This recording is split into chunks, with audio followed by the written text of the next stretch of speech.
Lubumbashi, cité ardente, resserre ses frontières intérieures. Madame le maire Joyce Tunda Chansa, telle une architecte de l'ordre urbain, a remis au commissaire divisionnaire du Haut-Katanga, le général Blaise Kilimbalimba, l'arrêté qui dessine les lignes invisibles mais fermes de la circulation. Les motards découvrent désormais les périmètres qu'ils ne peuvent franchir au cœur de la ville. L'annexe, tel un plan gravé dans la pierre, indique les zones de stationnement autorisées.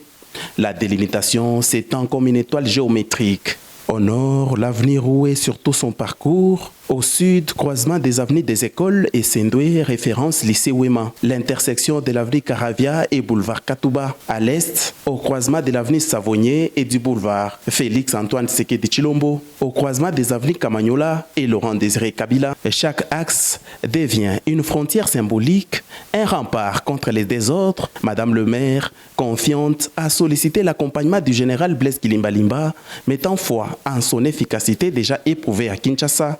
Voilà, mon général, l'arrêté urbain, et nous sommes venus demander votre accompagnement et nous espérons vraiment que nous aurons de bons résultats parce qu'on a vu ce que vous avez fait à Kinshasa et nous espérons que ça va se faire aussi ici à Lubumbashi. Merci. Le général Blaise Kilimbalimba, voix grave et ferme, a averti la population. Cet arrêté sera observé à la lettre, aucun détail ne sera omis.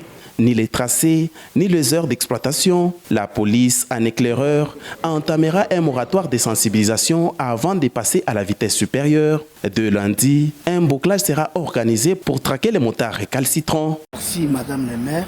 Je pense que je dois profiter de cette occasion pour avertir la population de la ville de Lubumbashi que nous venons de recevoir cet arrêté. Et nous allons tout mettre en œuvre pour qu'il soit appliqué dans son entièreté et selon l'esprit de la lettre. C'est-à-dire nous allons tenir compte des limites que vous avez placées là-dedans, les heures de circulation des motos.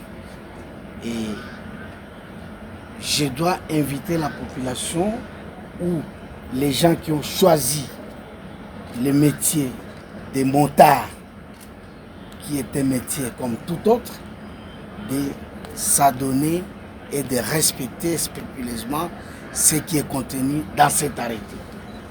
Nous, à la police nationale du Haut-Katanga, nous allons faire un exercice de sensibilisation de quelques jours.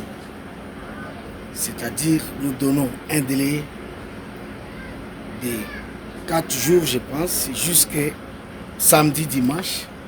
Le lundi matin, c'est le bouclage des motos en ville. Lubumbashi ne veut pas sombrer dans les chaos. Avec à sa tête Madame le maire Joyce Tunda Chansa, la ville s'érige contre les désordres et aspire à rejoindre la liste des grandes métropoles du monde.